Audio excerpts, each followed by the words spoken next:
আমি অত্যন্ত দুঃখের সাথেই বলতে হয় আজকে এই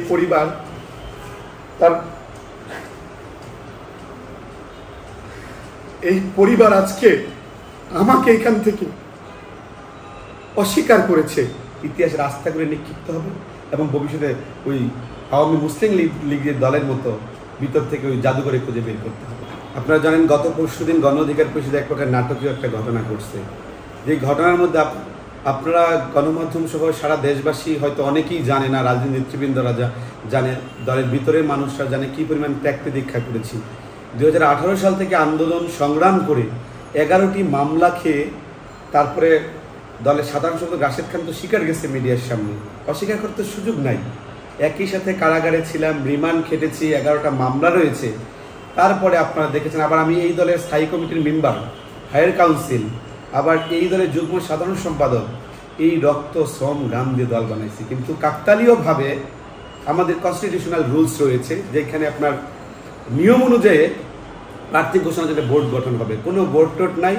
মন গড়া মন্তব্যের মাধ্যমে, মন গড়া সিদ্ধান্তের মাধ্যমে কারো কারো ব্যক্তিগত খায়েশ পূরণের জন্য, ব্যক্তিগত স্বজনপ্রীতি, সেটা ডোনেশন বাণিজ্য হতে পারে, এইগুলোর উপর ভিত্তি করে এবং ব্যক্তিগত পছন্দ ত্যাগী নেতাদের হয়তো সেখান থেকে বের করে দেওয়ার চিন্তা করে ঠিক এক প্রকার ওই জেলার নেতৃবৃন্দ যারা রয়েছে তাদের মতামতের উপেক্ষা করে, কোনো মতামতই নেই সুন্দর করে 36 জন প্রার্থী ঘোষণা করলো। এই 36 জন প্রার্থী ঘোষণার মধ্যে মনে করেন 26টা জেলায়, মনে করেন 26 জায়গায় কোনো খোঁজ খবর নেওয়া হয় নাই, নেতৃবৃন্দের সাথে কথা বলা হয় নাই। এই একটা হঠকারী সিদ্ধান্তের মাধ্যমে প্রার্থীতা ঘোষণা, যেটা গণ অধিকার পরিষদে আরও বিব্রতকর পরিস্থিতি ফেলেছে। আপনার গণমাধ্যমের সুবাদে অনেকেই দেখছেন যে সারা দেশের নেতৃবৃন্দরা বলছে যে এটা বড় একটি অন্যায়। এটা তো ভাই আমি আমার জন্য তো লড়াই করছি না, এটা মাহফুজের সাথে অন্যায় না, এই অন্যায় হচ্ছে সারা দেশের ত্যাগী নেতাদের সাথে। মানে বউকে মেরে ঝিকে শেখানো যে মাহফুজকেই সাইজ করে দেয়, তোমরা কেডা, তোমরা কোন হলু। মাহফুজ দলের তৈরি করছে, মাহফুজ সর্বপ্রথম গ্রেপ্তার হয়েছে, মাহফুজ রাশেদের সাথে রিমান্ডে ছিল, মাহফুজ দলের কো-ফাউন্ডার, 11টা মামলা ঝুলে, তাকেই কোনো কিছু করে না, তুমি আবার কেডা। এটা দলের ত্যাগী নেতাদের জন্য এটা এক প্রকার মেসেজ যে বউকে মেরে ঝিকে শেখানো। তারে যখন সাইজ করে দিছি মনের খায়েশ পূরণের জন্য, তোমাদের মনে করো সময়ই লাগবে না। এটা একটা শিক্ষা সকল ইয়ের জন্য। আজকে স্পষ্টত এই ঘটনা আপনারা দেখছেন অনলাইনে, অফলাইনে। অনলাইনে সারা বাংলাদেশের মানুষ জানে মাহফুজের রক্তের উপর দিয়ে গণ অধিকার পরিষদ তৈরি। মাহফুজ, আমি বারবার বলেছি, আপনারা আমাকে দিবেন না দিবেন সেটা আপনারা জেলা নেতৃবৃন্দদের সাথে কথা বলেন। ওই নেতৃবৃন্দরা যদি বলে, গাজীপুরের নেতৃবৃন্দরা আমার প্রাণ শক্তি, সারা বাংলাদেশের নেতৃবৃন্দদের জন্য লড়াই করেছি, হয়তো নির্বাচন একটা আসন থেকে করবো যেখানে আমি কাজ করেছি, যেখানে ট্রাকের ড্রাইভার হওয়ার যোগ্য হয়েছি। নেতৃবৃন্দরা সকাল সন্ধ্যা 3 বার করে গতকালকে বিক্ষোভ করলো, আগের দিন বিক্ষোভ করলো। আপনারা যে প্রার্থীরা দিয়েছেন তাদের জন্য তো একজন দেখলাম না একটা মিষ্টি খাওয়ার জন্য লোক পাইতে, তো এদের টর্চ লাইট দিয়ে খুঁজে এইসব প্রার্থী পাওয়া যায় না নেতা কর্মীদের জন্য। আমার মতো ত্যাগী নেতার জন্য এইখানে রাশেদ খানের যতটুকু অবদান রয়েছে মাহফুজের বিন্দুমাত্র কম অবদান নাই। এখানে ফারুক হাসানের যে অবদান রয়েছে মাহফুজের কম অবদান নাই। কোটা সংস্কার আন্দোলনে ওই 5-7 জনের মধ্যে মাহফুজ ছিল একজন। আর আজকে 18 সাল থেকে এতদিন পর্যন্ত আন্দোলন সংগ্রাম করছি, এখন মুইকি হনুরের চিন্তা করে খায়েশ পূরণের জন্য প্রার্থিতা ঘোষণা, সেইটা আমরা মানব না, সেইটা আমরা সহ্য করব না। কারণ অন্যায় কচু কাটতে কাটতে মানুষ কাটা শিখে, সেরকম অন্যায় করতে করতে বড় ধরনের অন্যায় এখন তারা করতে বিন্দুমাত্র দ্বিধাবোধ করছে না। কালকে বিভিন্ন জায়গায় আমরা দেখছি তারা, আপনি দেখেন কালকে প্রেস ব্রিফিং করলাম, নির্যাতিত হলাম, আমার অত্যন্ত কষ্ট লাগে। আমরা তো বিপিনের উপর আস্থা রেখেছি, বিপিনের উপর আস্থা ভরসা রেখে, রাশেদ খানের উপর আস্থা ভরসা রেখে গণ অধিকার পরিষদে রাজনীতি করি। অত্যন্ত আমি যখন বললাম যে অবৈধ প্রার্থী ঘোষণা মানি না, মানবো না, তখন আমার নেতা বিপিনুল হক বলছে তোমার মানা লাগবো না। গণমাধ্যম সবাই শুনছে, সারা দেশের কোটি কোটি মানুষ দেখছে। একজন নেতা যাকে দেখে রাজনীতির এই দলের অনেক ত্যাগী নেতৃবৃন্দ পার্টি থেকে চলে গেছে, এখন পার্টিতে নাই। কেন নাই? নেতা বুকে ডাইনা নিতে হবে আরেক নেতাদের। এতদিন আন্দোলন সংগ্রাম করছে, বিপিনুরের কি খেয়াল নাই? মৎস্য ভবনে মানুষকে দাঙ্গা পুলিশ দিয়ে আন্দোলন সংগ্রামে কিভাবে পিটিয়েছে, কালকে আমি অনেক জায়গায় ফটোগুলো তুলে ধরেছি। পিঠগুলো পিটিয়ে শেষ করে ফেলেছে। বিপিনুরকে ছাইরা তো যাই নাই, দলের নেতা, দলের অভিভাবক মনে করছি। কারণ অভিভাবকের কাছে আমি বিচার চাই। কার কাছে বিচার চাইব? আমাকে বঞ্চিত করেছেন, ঠিক আছে, সারা দেশের ত্যাগীদেরকে আপনার বঞ্চিত করেছেন, দলীয় নেতৃবৃন্দদেরকে বঞ্চিত করেছেন। এবং আমি যখন এই কথা বলি, যখন আমার নেতা বলে মানি না মানান লাগবে না তোমার, এই ধরনের বক্তব্য দেয়, তখন আমার মতো নেতৃবৃন্দ কি বলার থাকে আপনারা বলেন, দেশবাসী বলেন। আজকে আরেকটা ব্যাপার আমি বলি, মানে কান্না আসছে। বিপি নুরুল হক নূর আমার এলাকায়ও গেছে, আমার বাড়িতে গেছে, আমার মা চিনে, আমার মা তাকে চিনে, আমার বোন চিনে, আমার আত্মীয় স্বজন চিনে। আজকে দুঃখের সাথে বলতে হয়, আমার বোন গতকালকে বলছে, মা বলছে, আত্মীয় স্বজন বলছে, টিভিতে সারাদিন নিউজ দেখে, বাবা তোর রাজনীতি করা লাগবে না, এরা তোর মর্যাদা বুঝবো না, এরা তোর মর্যাদা বুঝবো না। কেন? কারণ তোর সাথে সবসময় এইভাবে জুলুম করা হয়েছে, ছাত্র নির্বাচন করছে, জুলুম করা হয়েছে। বাবা তোর একটা কেরিয়ার আছে, তোর জীবন আছে, এখনো পর্যন্ত বাড়ি থেকে বিয়ের জন্য প্রেশার দিচ্ছে, রাজনীতি করে আজকে বিয়ে শাদী করতে যাইবে। ইউএসএ থেকে বিয়ের জন্য উহিউ শহরে এক ভাই তার ভাতিজি বিয়ের জন্য বসে রাজনীতি করা লাগবে না, আপনি তারা রাজনীতি পছন্দ করে কিন্তু তাদের আত্মীয় স্বজনকে রাজনীতি করতে দেবেন। আপনি বিয়ে কর, আমার ভাস্তি মেয়ে সুন্দরী, ভালো, আপনি সেটেল লাইফ হবে, ইউএসএ থাকবেন, আপনি আইসা পড়বেন। আমি বলছি আমি দেশের জন্য কাজ করতে চাই। আমি বলেছি আমি তো এই দলের জন্য নিবেদিত প্রাণ, আমি কখনো টাকা খরচ করে এই রাজনৈতিক পয়সাপাতি দিয়ে আমার খেতে হয় না। আল্লাহ যথেষ্ট দিচ্ছে, দেশের মানুষের জন্য, জনগণের জন্য রাজনীতি করতে চাই। কিন্তু আজকে আমাকে এই জায়গায় বঞ্চিত করেছে কারা? আজকে কারা আমাকে এখানে বঞ্চিত করেছে? আমি অত্যন্ত দুঃখের সাথে বলতে চাই, বিপি নুরুল হক নূর আপনি দলের অভিভাবক।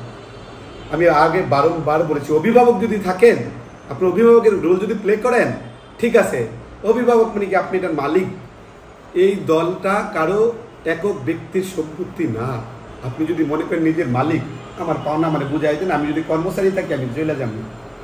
আমি যদি দলের মালিক নাই, কর্মচারী হই, যে তোমার ত্যাগ, এই দিদিক্ষা, এইভাবে তোমার হিসাবে তুমি যাও। আজকে আমি সামাজিকভাবে, মানসিকভাবে আমি আজকে হতাশ। যেই দলের জন্য এত কিছু করলাম, সেই দল আমাকে কি দিল? সেই দল তো আমাকে বিন্দুমাত্র ইভ্যালুয়েশন করলো না, সেই দল তো আমার দিকে তাকালো না। এটা ত্যাগীদের জন্য অন্যতম বড় একটি মেসেজ, যে এই ত্যাগীরা, আমি এখনো তাদের উপর ভরসা রাখি। আমার সবচেয়ে কষ্ট লাগছে, গতকালকে আমার দুলাভাই ফোন দিয়েছে, আমার বোনও ফোন দিয়েছে, কাদের রাজনীতি করাছে? তোর তো এই রাজনীতি করার দরকার নেই, তোর ঢাকা বিশ্ববিদ্যালয়ে পড়াইছি, তোর ক্যান্টনমেন্ট কলেজে পড়াইছি, তোর তো উজ্জ্বল ক্যারিয়ারের জন্য তোকে পড়াইছি, তুই কেন এইভাবে থাইকে তোর জীবনটা নষ্ট করবি? আমি আমার পরিবারের কাছে কি জবাব দেবো যে এই পরিবার বারবার রাজনীতি বিমুখ হচ্ছে? রাজনীতি করতে হবে না। আমার বাবা এলাকার গ্রাম সরকার ছিল, আমার পলিটিক্যাল ফ্যামিলি, আমার সামাজিক অবস্থান রয়েছে। আজকে আমাকে সারা দেশে কোথাও বের হওয়ার চাওলা দেখা হইলে বলে ভাই আপনার সাথে বৈষম্য করা হয়েছে। আজকে দোকানদাররা দেখলে বলে আপনার সাথে বৈষম্য করা হয়েছে। আপনি কাদের জন্য এই জীবন দিলেন, এই রাজনীতি করলেন?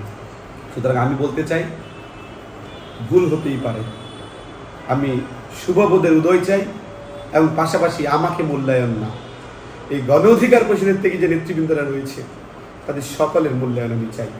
আমি স্পষ্টভাবে বলি, তাদের মূল্যায়ন এই মুহূর্তে করতে হবে।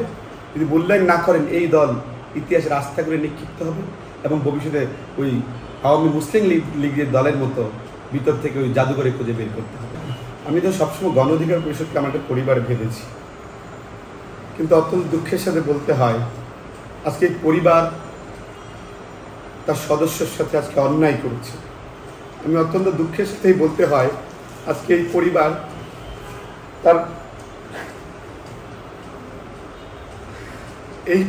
আজকে আমাকে এখান থেকে অস্বীকার করেছে।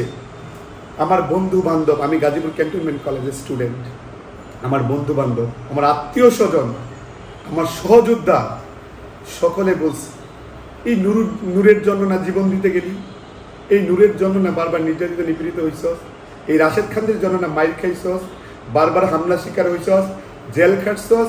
তোকে আগে থেকেও বলেছিলাম, এই দল তোকে মূল্যায়ন করবে না, এই পার্টি তোকে মূল্যায়ন করবে না। আমি বলেছিলাম আমার অভিভাবক হচ্ছে নুরুল হক নূর, রাশেদ খান, গণ অধিকার পরিষদ, একটা আস্থা রয়েছে।